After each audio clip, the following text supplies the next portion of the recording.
1942 हिमालयाज में कड़ाके की ठंड होती है। पास में ही नंदा देवी नेशनल पार्क में एक फॉरेस्ट रेंजर हरिकिशन माथवाल एक असाइनमेंट के लिए तैयार हो रहे होते हैं। उन्हें एक मुश्किल रास्ता पार करके कुछ रेयर फ्लावर्स को कलेक्ट करना होता है। माधवाल निकल पड़ते हैं। कई समय तक चलने के बाद उन्हें रास्ता क्रॉस करने के लिए एक पहाड़ पर चढ़ना होता है। इस जगह को जुनार गली या पाथ ऑफ डेथ भी कहा जाता है। बड़ी मुश्किल से इस बिलो फ्रीजिंग पॉइंट ठंड में वो पहाड़ चढ़ते हैं और अब वो almost 5000 metre above sea level होते हैं। थोड़ी देर आगे चलने पर वो देखते हैं एक बहुत ही सुंदर लेक जो कि पहाड़ों से घिरा हुआ है और उसके ऊपर बर्फ की एक लेयर भी है। वो उसे देखने के लिए पास जाते हैं। चलते चलते लेक के पास उन्हें कुछ दिखता है। वो देखते हैं कि बर्फ के अंदर कोई इंसान दबा हुआ है, लेकिन उसका सिर बाहर है।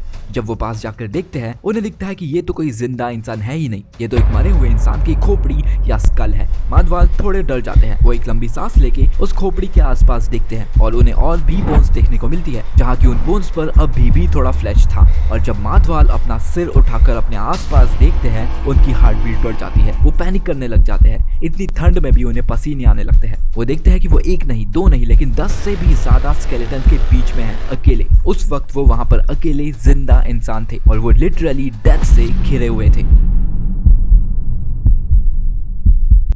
माधवाल वहां से भागते हैं और पहाड़ से नीचे उतरते हैं और नंदा देवी पार्क पहुंचकर ये सारी बातें हायर ऑफिसर्स को बताते हैं और ये बात ऊपर तक भी पहुंचती है। लेकिन अगर आपको याद हो तो ये समय 1942 का था और उस वक्त वर्ल्ड वॉर 2 चल रहा था और जैसे कि उस वक्त इंडिया पर ब्रिटिश राज था, इंग्लैंड भी वर्ल्ड वॉर में पार्टिसिपेट कर रहा था और सारे बड़े ऑफिसर्स उसी में बिजी थे और उस वजह से स्केलेटन्स की बात पर उतना ध्यान नहीं दिया जाता। और ऐसे ही करते करते 14 साल बीत जाते हैं। 1956 में एंथ्रोपोलॉजिकल सर्वे ऑफ इंडिया इस पर स्टडी करने के लिए तैयार होता है और यहाँ पर कुछ रिसर्चर्स को भेजा भी जाता है। जब रिसर्चर्स यहाँ पर फर्स्ट टाइम आते हैं, यहाँ पर इतना खतरनाक स्नोस्टॉर्म आता है कि उन्हें खाली हाथ ही लौटना पड़ता है। 2 महीने बाद वो फिर से ट्राई करते हैं और इस बार वो सक्सेसफुल होते हैं। रिसर्चर्स फाइनली रूपकुंड पर पहुंचते हैं और वहां देखते हैं इन स्केलेटन्स को। बताया जाता है कि वहां पर 600 से 800 स्केलेटन्स थे, इतने की जब भी कोई रिसर्चर अपने पांव जमीन पर रखता, किसी बोन टूटने की आवाज आती। ठंडे मौसम की वजह से बॉडीज जल्दी डिकम्पोज नहीं होती और इसीलिए इन स्केलेटन्स पर अब भी थोड़ा फ्लैश था, लेकिन एक सिंगल फुल स्केलेटन मिल पाना मुश्किल था क्योंकि इस जगह पर एवलांचेस और लैंडस्लाइड्स होते रहते थे और उस वजह से स्केलेटन्स टूटकर बिखर जाते हैं, रॉक्स के नीचे आ जाते हैं या लेक के अंदर भी चले जाते हैं। आखिर में रिसर्चर्स अपने साथ कुछ बोन्स को लेकर जाते हैं और उन बोन्स की कार्बन डेटिंग की जाती है। लेकिन ये समय 1956 का था और उस समय टेक्नोलॉजी उतनी ज्यादा एडवांस नहीं थी, इसीलिए एग्जैक्ट डेट कि ये लोग कब मारे गए होंगे और उनसे जुड़ी और ज्यादा इंफॉर्मेशन मिल पाना थोड़ा मुश्किल था। फाइनली इस स्टडी के रिजल्ट्स आते हैं। उसमें ये पता चलता है कि ये स्केलेटन्स 100 नहीं, 200 नहीं, बल्कि 700 से 800 साल पुराने हैं। उस वक्त सारे साइंटिस्ट शॉक हो जाते हैं कि 800 साल पहले यहाँ पर ऐसा क्या हुआ कि इतने सारे लोग एक साथ मारे गए।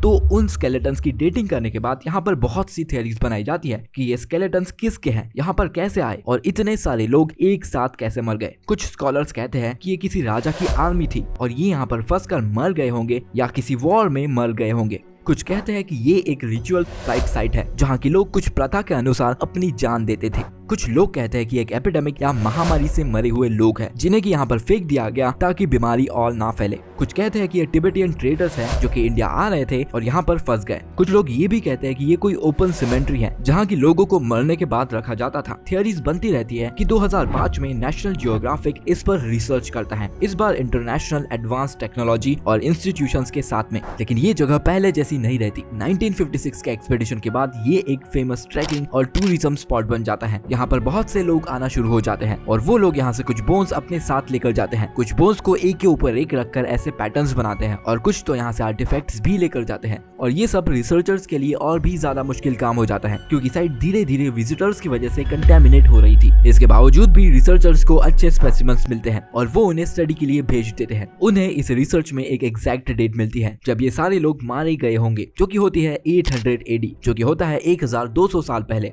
इस साइट पर कुछ आर्टिफैक्ट्स भी मिलते हैं जैसे कि लेदर के स्लीपर्स, बाम्बू की छतरियां और सी शेल्स और ग्लास से बनी हुई बैंगल्स। इस स्टडी के आने के बाद बहुत सी थियरीज डिबंक हो जाती है जो कि स्कॉलर्स पहले बना रहे थे, जैसे कि ये सोल्जर्स की बॉडी नहीं हो सकती क्योंकि यहाँ पर साइंटिस्ट को कोई वेपन्स नहीं मिले हैं, ना ही आर्मर मिला है, ना ही घोड़ा मिला है, तो ये थियरी कैंसिल हो जाती है। नेक्स्ट, ये कोई ओपन सेमेंट्री भी नहीं हो सकती क्योंकि यहाँ पर जो लोग मारे गए थे वो लोग हेल्दी थे, वो 18 से 35 एज के बीच में थे और अगर ये सेमेंट्री होती तो यहाँ पर हायर एज वाले लोग ज्यादा होते और तो और इन लोगों में कोई बीमारी होने के एविडेंसेस भी नहीं मिले, तो एपिडेमिक डिसीज वाली थियरी भी कैंसिल हो जाती है। ये मोस्ट लाइकली ट्रेडर्स भी नहीं थे, क्योंकि यहाँ पर कोई पुराना ट्रेड रूट होने के सबूत नहीं मिले, और मरने वाले लोगों में वुमेन्स और बच्चे भी थे, जो कि इस थियरी को फेल कर देता है, क्योंकि ट्रेडर्स वुमेन्स और बच्चों को अपने साथ लेकर नहीं जाते। इन सारी चीजों के अलावा स्टडीज में ये भी पता लगता है कि ये सारे लोग एक साथ मारे गए थे, और वो भी 1 घंटे के अंदर। और जब ये पता किया जाता है कि इन लोगों का डीएनए किन लोगों के साथ मैच करता है और ये लोग कहाँ से आए होंगे, ये पता लगता है कि ये लोग मोस्ट ऑफ इंडिया से बिलोंग करते थे और कुछ लोग साउथ ईस्ट एशिया से भी थे। रिसर्चर्स को जो स्कल्स मिले थे उनमें से बहुत से स्कल्स में उन्हें एक डिप्रेशन मिला, जो कि लंबे समय पर कोई सामान उठाने से होता है। इससे साइंटिस्ट ये कंक्लूड करते हैं कि यहाँ पर जो लोग मारे गए थे उनमें 2 टाइप के लोग थे, एक तो सामान उठाने वाले लोग और दूसरे जो कि हट्टे कट्टे लोग थे।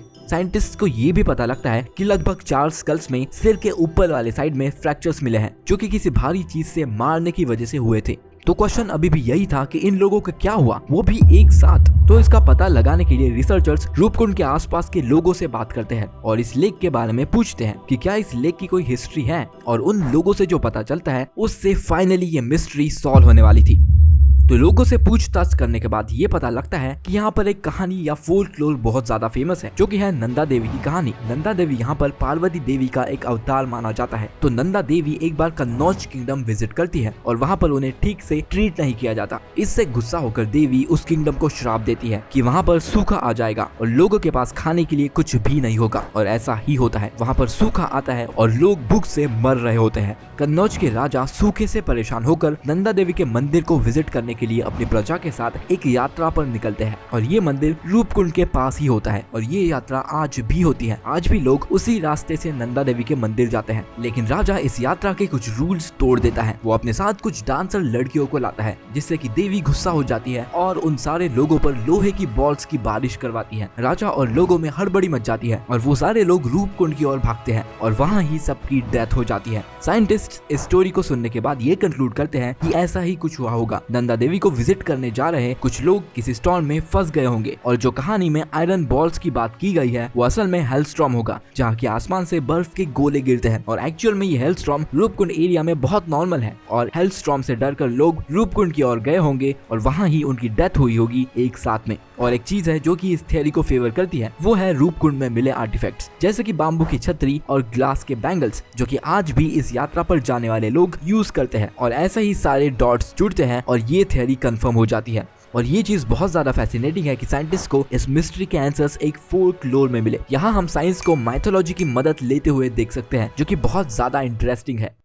तो 2015 में रूपकुंड पर फिर से स्टडी की जाती है और ज्यादा इंफॉर्मेशन जानने के लिए। साइंटिस्ट लोगों में ये चीज होती है कि उन्हें सब जानना होता है, जो कि अच्छी बात है। और इस स्टडी में ये पता लगता है कि रूपकुंड में जो लोग मिले हैं उसमें 3 अलग अलग ग्रुप्स हैं। एक तो है इंडिया का, और ये बहुत डाइवर्स है, यानी कि पूरे इंडिया के कोने कोने से लोग हैं, जो कि धार्मिक यात्रा वाली थियरी को एक तरह से प्रूव करता है। दूसरा है साउथ ईस्ट एशिया, और जो तीसरा ग्रुप था वो इंडियन नहीं था, ना ही साउथ ईस्ट एशिया का था, और तो और ये 800 AD का भी नहीं था। ये जो लोग थे ये लोग ग्रीक लोग थे, जो कि क्रेटे नाम के आइलैंड को बिलोंग करते थे। और साइंटिस्ट कहते हैं कि ये लोग 100 लोग थे, और इन लोगों की डेथ में और बाकी लोगों की डेथ में, जो कि 800 AD में हुई थी, इसमें लगभग 1000 साल का डिफरेंस था। ये लोग 1800 या 19th सेंचुरी में मारे गए थे, और इन लोगों में मैन वुमेन दोनों ही थे, और ये लोग उतने डाइवर्स नहीं थे, यानी कि ये लोग क्लोजली रिलेटेड थे। आगे इस रिसर्च में ये भी पता लगता है कि ये लोग इंडिया में ही पले बड़े थे, लेकिन इनकी एंसेस्ट्री ग्रीक थी, यानी कि इनके दादा परदादा ग्रीक के थे। तो ये लोग कौन थे और ये लोग उस समय इंडिया में क्या कर रहे थे? क्या ये लोग हिंदुइज्म में कन्वर्ट हो गए थे और नंदा देवी के मंदिर जा रहे थे? इस रिसर्च में और एक क्वेश्चन आता है कि उस समय ग्रीक कम्युनिटी भी इंडिया में रह रही थी, जिसके की रिकॉर्ड्स हमें अब तक नहीं मिले। और ये रिसर्च और एक नई मिस्ट्री खड़ी कर देती है कि वो लोग वहाँ पर क्या कर रहे थे। और ये चीज रूपकुंड को एक कर्स प्लेस बना देती है कि इसमें 2 बार मास एक्सीडेंट्स हुए, जिसमें बहुत सारे लोगों की जान गई, वो भी एक साथ। लेकिन 2 बार सेम चीज कैसे हो सकती है? क्या रूपकुंड में और भी कोई बात है जो कि हम अब तक नहीं जान पाए हैं? ये मिस्ट्री अब तक बनी है।